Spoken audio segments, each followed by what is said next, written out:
allá donde se cruzan los caminos, donde el mar no se puede concebir, donde regresa siempre el fugitivo. Pongamos que hablo de Madrid. A mí no. Sí, 2 5 euros te pude dar el otro día. Yo creo que el andalucismo de Madrid es muy obvio, ¿no? Los gallegos dicen que el galleguismo pero realmente el andalucismo, los tablaos de Madrid, por aquí ha pasado la mejor gente, ¿no? Hablo de flamenco, ¿no? Y en Madrid se habla muy buen andaluz, ¿no? Y en Madrid los andaluces tienen doble nacionalidad, cosa que no les pasa a los andaluces en ningún otro lugar del mundo. Es decir, tú te bajas en Atocha y sigues siendo del Puerto o de Utrera o de Úbeda y empiezas a ser madrileño en el mismo día que pisas la estación de Atocha. Eso yo solo lo he visto en Madrid y en Buenos Aires. El mar dentro de un vaso de ginebra, pongamos que hablo de Madrid, de Madrid. No, yo no soy andalucista, yo soy andaluz.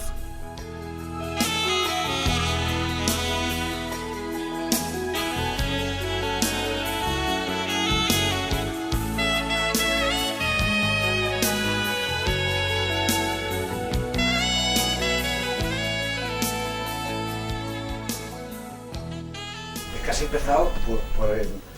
Bueno, a ver, dime. Se va a parecer muy preparado, pero ya haremos risa. Y el babi de los padres salesianos y el rosario... No, mi infancia era un cuartel, sí. No, el cuartel no era el colegio. El cuartel era la vida entera. El cuartel era el franquismo, todo el mundo daba órdenes. El padre, la madre, el municipio, el sindicato, los curas, yo siempre he dicho, me habrás oído contar muchas veces, que no tengo la menor nostalgia de la infancia, que no entiendo eso que leo en todos los escritores y en todos los cantantes de que la infancia es el paraíso.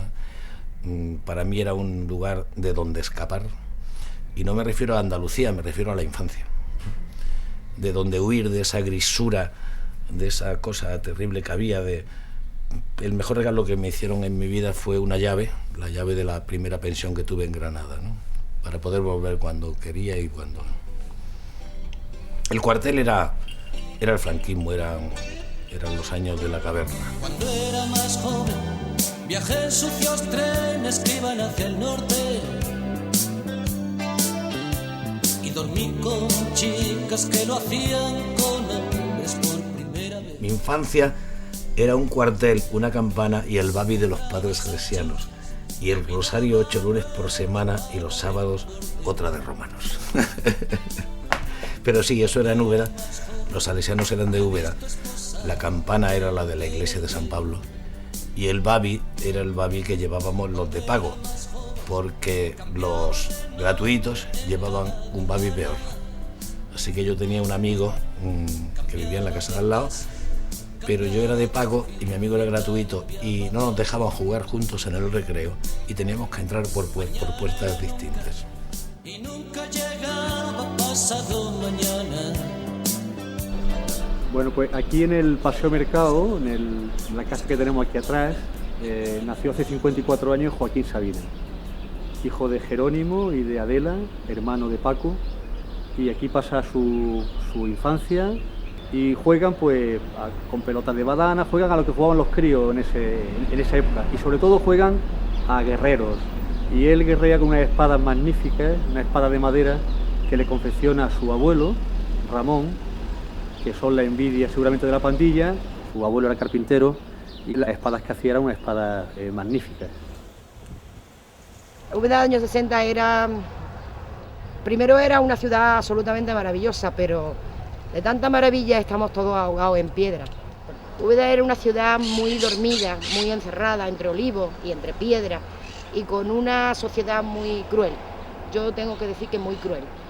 Mi madre era una señora de buena familia sin posibles. Su padre había sido diputado, a su hermano lo habían matado los rojos, él era requeté, era de Huelva, también muy andaluza, y era una señora que consideraba que casándose con un policía de pueblo había venido a menos, ¿no?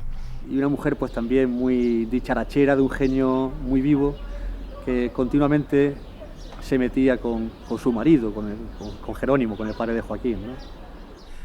Mi padre era un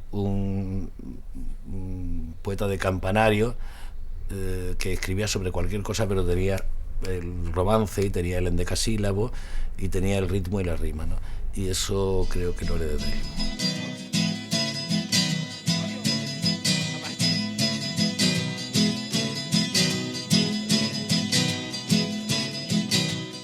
Estamos en el balneario de Canena, en el balneario de San Andrés, y este lugar de veraneo fue el lugar de veraneo de la familia de Joaquín durante muchos años, ¿no? Y bueno, pues aquí Joaquín, digamos que llevaba lo mejor que podía su estancia esperando que llegase la noche, ¿no? Cuando llegaba la noche, pues Joaquín, digamos que era un poco el rey. Dense prisa si me quieren enterrar, pues tengo la costumbre de resucitar. Los guateques se hacían en una azotea que hay próxima por aquí. Empezaban siendo guateques normales y corrientes, de baile suelto y agarrado, pero terminaban siendo siempre un pequeño recital de Joaquín. Pasando de modas, pasándolo bien. Bueno, Chispa seguramente fue su novia, ¿no? La novia con mayúsculas, ¿no? Hija de un hombre importante en Úbeda, de un notario, y una mujer que seguramente, pues, en fin, jamás olvidó Joaquín, ¿no? Ni recuerdo cuando lo conocí, no lo puedo recordar, porque estaba allí siempre. Forma parte de mi vida de Úbeda desde que llegué. Allí decían que era feo, a mí me parecía maravilloso. Era desgarbado, delgado, primero sin pelo, después ya llegó la época de los pelos largos. Tenía todo lo que tenía que tener, era la más guapa, la más simpática. Sus padres se oponían radical y frontalmente.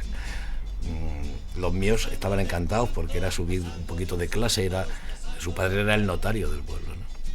Él iba a estudiar filosofía y letras como todos los progres de aquella época, entre ellas yo, que para eso lo hice y estoy encantada, pero él siempre tuvo la guitarra y siempre escribía cancioncillas y se metió en un pequeño grupo musical muy cutre, mortera, que había en Úbeda.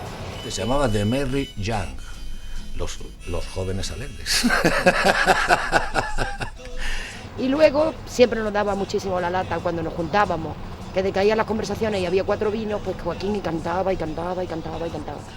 Para alejarla de mí y por otros motivos que no vienen al caso, sus padres se mudaron a Granollers y mi amigo Paco Puentes, que ahora es general del ejército, y yo cogimos una tienda de campaña y aparcamos en un descampado, acampamos, que había al lado de su casa, así que cuando su padre se levantó por la mañana a afeitarse, vio a ese par de impresentables que habían ido a Granollers. Tengo que decir que eso ablandó el corazón de la madre de Chispa, que de ese momento empezó a pensar que ese chico la quería, puesto que hacía esas locuras. No estaba bien visto, pero fue una cosa muy buena, porque, bueno, aumentó nuestras ansias de provocación, ¿no? Y mi padre, pues, el pobre, se acostumbró. Mi madre antes, mi padre después, pero se acostumbró. Y desde luego era maravillosa.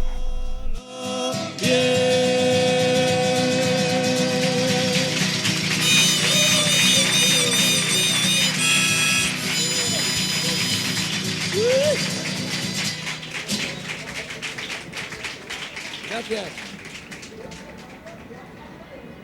Nos tomábamos un coñac en la estación Linares Baeza, hablo con 14 o 15 años, y veíamos pasar esos fantásticos trenes donde veíamos caras en las ventanas que nos parecían muy cosmopolitas y que iban hacia el norte, ¿no? El norte pues era Madrid, Europa, el mundo, ¿no?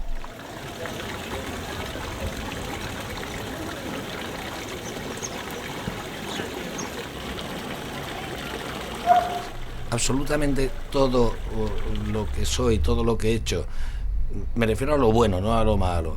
Todo lo que me ha pasado en la vida, sin Granada no hubiera sido posible. Es decir, yo era un provinciano soñador, más torpe que Madame Bovary. Llegué a Granada y encontré una especie de aristocracia intelectual donde estaban Pablo del Águila, Bernabé López García, no sé si Juan Carlos Rodríguez, ¿no?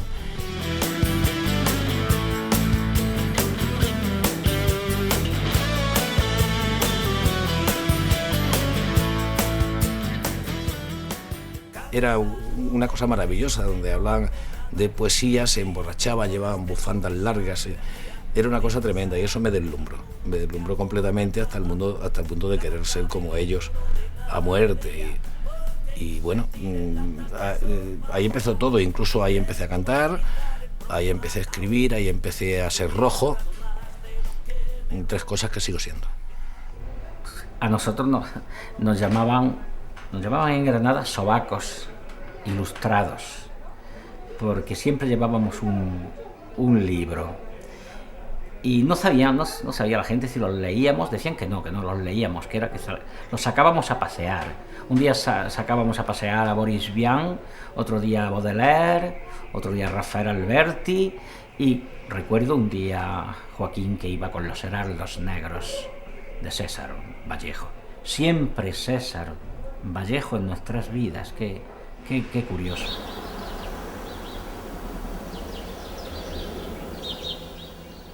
Cuando llegó Joaquín Sabina a Granada, bueno, era una ciudad, pues la ciudad siempre es una ciudad de provincias, la ciudad que decía Lorca de la peor burguesía, pero con una universidad, yo diría que muy potente, por la sencilla razón de que la mitad de las clases eran impartidas en las tabernas.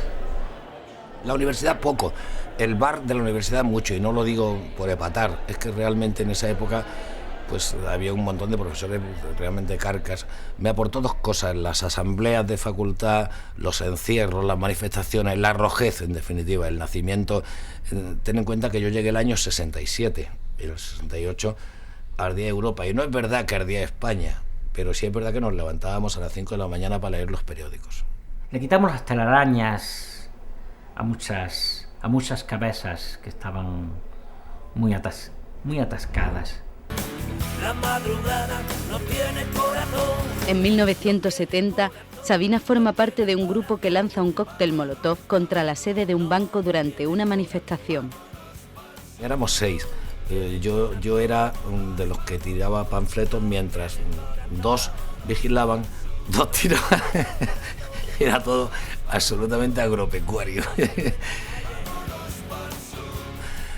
Eso fue muy poco antes de las Navidades del 70.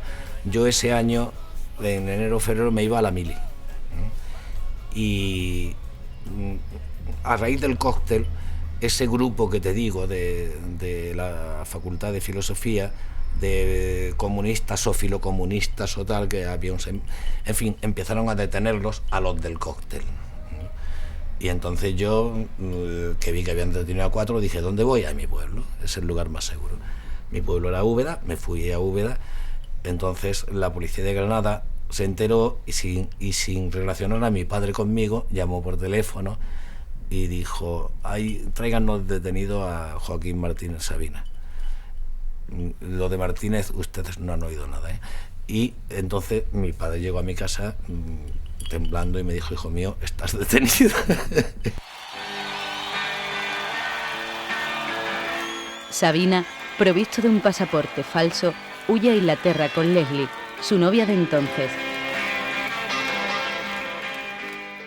Por huir de la mili, por irme detrás de Leslie, de su minifalda estupenda, y porque me iban a detener otra vez, ¿no? Las 3 cosas juntas, en orden opuesto, por la minifalda estupenda, por huir de la mili y porque iban a detener otra vez.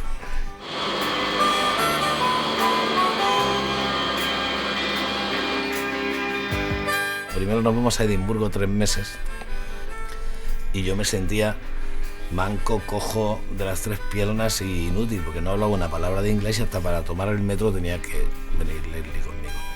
Entonces a los 3 meses vamos una semana de vacaciones, era Semana Santa a Londres, y yo veo en Hyde Park una manifestación de rojos españoles protestando por no sé qué, me meto en ella, empiezo a hablar con ellos y veo que hay un grupo entre excombatientes y mutilados de guerra, republicanos de la guerra civil y las nuevas hornadas de estudiantes que se iban exiliando, y inmediatamente dije, yo me quedo aquí, ¿no? Entonces el día que había que volver a Edimburgo, porque Leslie estudiaba en la Universidad de Edimburgo, yo desaparecí.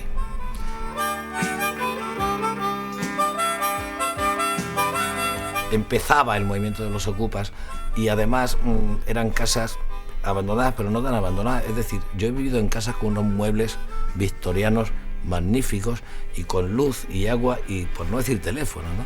Y era estupendo.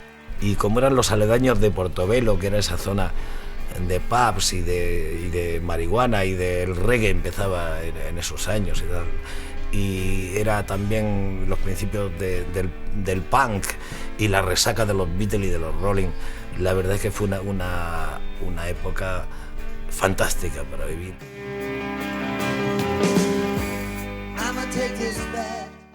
La noche que murió Franco, nosotros hicimos una verbena, contratamos una orquesta sacando dinero de donde no había. Cuando digo nosotros, no éramos más de 200, ¿no? Y nos pusimos enfrente de la embajada. La embajada era un palacete maravilloso y el embajador era Fraga. Así que pusimos una orquesta y bailábamos, ¿no? Y hay que decir que había gente que entraba y nos miraba con cara de asco, pero hay que decir que muchos ingleses pasaban con sus coches y nos dejaban botellas de champán o tal.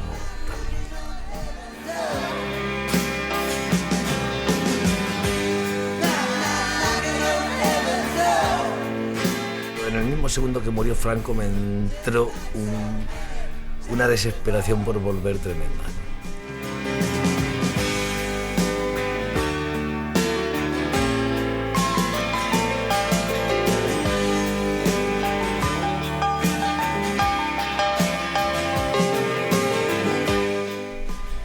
Pues el trance fue durísimo, porque claro, yo tenía 28 años, venía de hippie, de Londres, de vivir una libertad que en esos años fue mucha, ¿no? Y de pronto me vi diciendo, sí, mi teniente, ordena alguna cosa más, mi teniente, ¿no? Y luego pensé que había que dormir fuera del cuartel y me casé. Pernocta dormir fuera del cuartel, ¿no? Yo me casé diciéndole a la chica en cuestión, que se llamaba Lucía, que era por eso, ¿no? Porque primero, lo de hacer un disco fue una especie de casualidad. Unas canciones, esas últimas que yo había hecho en Londres, este amigo Julio Mondeja, mi protector, las llevó a Moviplay. Entonces me dijeron que sí, estando en la mili. Naturalmente, a mí el disco me daba igual. Grabé con una orquesta, no controlé nada, ni me importaba nada, ni esperaba nada, ni nada de nada. De hecho, cuando fui a firmar el contrato, me compré un trajecito y me puse una corbata, porque yo no sabía nada de eso. Cuando llegué allí a la casa de discos eran todos hippies con pelos y vestidos de indios, y yo iba con mi trajecito y mi corbata, ¿no? Yo vivía en la calle Tabernillas y pasaba todos los días por delante de la Mandrágora, y veía yo que era un sitio intelectual, con cantantes y tal, y pasé 2 meses sin atreverme a entrar porque creía que me iban a echar a patadas, ¿no? Hasta que Lucía, esa misma novia con la que me casé en Mallorca, me arrastró y me dijo, entra y diles que tú cantas y tal. Y entré. Y bueno, ahí empezó la Mandrágora con CRAE y todo eso. Joaquín fundamentalmente era muy divertido, hablando, con una enorme capacidad de hacer observaciones muy jugosas, divertidas, incluso a veces cultas. Esto le gustará. Y no tenía un duro, pero si lo tenía, se lo gastaba invitando a todo el mundo. Bueno, a todo el mundo que puede abarcar un duro, pero en fin, era un manirroto, exactamente. Cosa que ha seguido siendo, yo creo que siempre. Y un culo inquieto. Yo venía de oír a los Beatles y a los Rolling y a Dylan en Londres, y eso mezclado con mis comienzos yeyes hizo que yo creo que yo a la Mandrágora, lo único que aporté, porque yo sigo creyendo que la Mandrágora fundamentalmente era Javier CRAE, pero yo creo que aporté un poco de aire de la calle, un poco de... De hecho, en cuanto acabó la Mandrágora, yo hice un grupo de rock, ¿no? No sé si me explico, pero yo traía otra cosa. A partir de ese año 79, en diciembre, él entra a cantar en la Mandrágora y me llama, dice, mira que voy a cantar en un sitio nuevo porque no te vienes, dice, así hay algo de público. porque no lo conocía casi nadie, ¿no? Fui y ya el primer día que él cantó yo también canté. Entonces los de la Mandrágora nos dijeron, podéis venir cuando queráis. Pues era fantástico porque coincidía con la movida, ¿eh? Es decir, todos eran modernísimos y tal, y estaba Rocola y estaba todo eso, y las calles estaban llenas de pelos de colores y salían los maricones a la luz y las lesbianas a la luz y los cantantes a la luz y los rojos a la luz y los anarquistas a la luz, y se ocupaban plazas y se tomaban muchas drogas y se follaba mucho, ¿no? Y, sin embargo, nosotros teníamos un grupo que la verdad era muy apetecible, porque cabían 40 personas en la Mandrágora, pero era la crema de la intelectualité. Estuvimos juntos, eso, actuando en el mismo espectáculo, mezclándonos, 4 años, que fueron una juerga continua, una juerga de 4 años, sin parar. Yo después de la Mandrágora quise ser rock and rollero y luego mexicano y argentino y luego, por ejemplo, 19 días y 500 noches es un disco de rumbas casi, ¿no? Jamás tuvimos el menor problema, ni jamás tuvimos que ponernos de acuerdo en nada, ni jamás hemos ensayado. Esto era debido a que en realidad cada uno cantaba sus propias canciones. Lo que podía hacer el otro era, cuando entraba el estribillo, a lo mejor sumarse o hacer cualquier gracieta, o lo que a uno se le antojara, porque nunca dijimos qué es lo que había que hacer. Ni yo rompo contrato. A ver,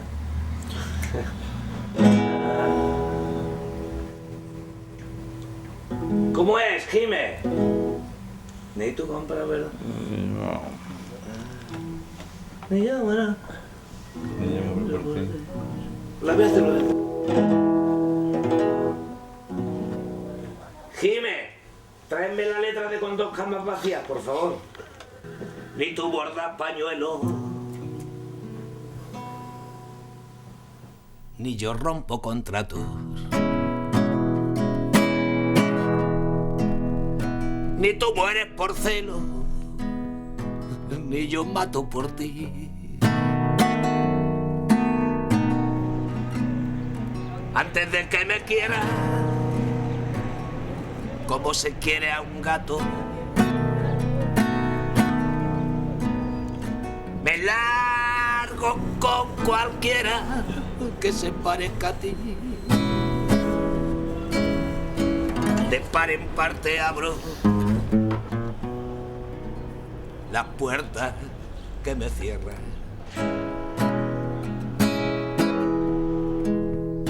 Me cuentan que el olvido no te sienta tan mal. La paz que has elegido es peor que mi guerra. Aquella que ha venido parece un hospital. Ya no sé, porque no me acuerdo.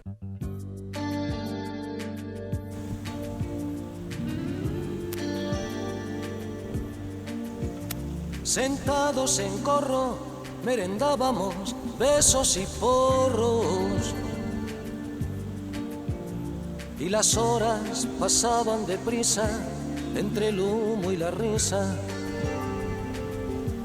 Te morías por volver.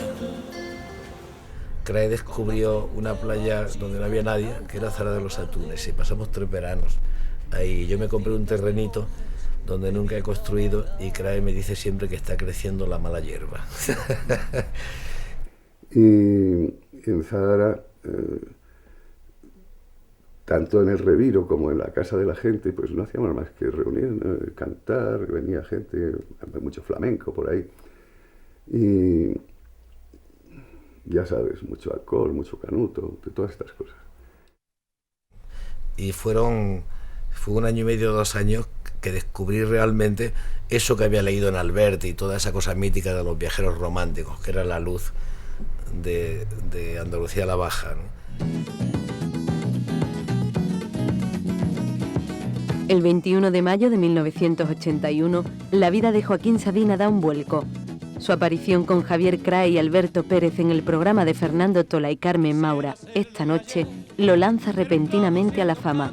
No metas cambios, Hilario, que anda el jefe por ahí. ¿Por qué está de jefe? Porque va a caballo. ¿Por qué va a caballo? No sé cómo era, pero sí sé que fue la primera vez que fuimos y cuando acabó el programa, no os olvidéis que había una sola televisión, ¿no? La veía todo el mundo. Cuando acabó el programa, Carmen Maura, que estaba con todas, nos dijo: recordad mañana lo que os estoy diciendo, mañana va a cambiar completamente vuestra vida. Al día siguiente sonó el teléfono 500 veces en mi casa. Yo era el manager de la Mandrágora, es decir, los contratos, cobrábamos 30.000 pesetas por ir a tocar a un sitio, CRAE Alberto Pérez y yo. Al día siguiente, a las 12 de la mañana, cobrábamos 100.000, a las 4 de la tarde cobrábamos 500.000. Al día siguiente teníamos que irnos a Granada, que habíamos quedado con un bar en ir a cantar allí, como hacíamos. Y por la carretera, donde paráramos, había un revuelo de gente y se acercaban. Ustedes son los de ayer, ustedes son los de ayer, ustedes... Sí. Esto al llegar a Granada. En Granada todo el mundo estaba enterado, vamos, lo habían visto. El bar se llenó de tal manera que el dueño no sabía qué hacer, literalmente, de la cantidad de gente que había. Y se portó de una forma un tanto grosera, entonces decidimos cambiarnos de bar. Como todos querían, pues fuimos a otro. Todo de maravilla, la semana entera, y a la vuelta, el mismo viaje, a la inversa. No nos paró nadie, no nos dijo nada, se habían olvidado ya de nosotros. Yo no lo viví muy mal porque me pilló con 30 años. Si me pilla con 18 seguro que me hago un gilipollas. Aún así, durante un par de años, pues esto que ahora que cojo la guitarra aquí ahora mismo y toco para mis amigos y tal, fui incapaz de hacerlo, estaba completamente metido para adentro, no me daba miedo la gente y tal. Pero la verdad es que no me duró mucho. Sí es verdad que eso me ha metido más en mi casa, me ha hecho un poquito más receloso, pero mira, tampoco es para tanto. A mí la fama es la calderilla de la gloria. Y la gloria solo viene después de muerto, así que a mí la fama y la gloria me importan un carajo. A mí lo que me gusta, como dice García Márquez, es que me quiera la gente. Y si es mi gente, mejor.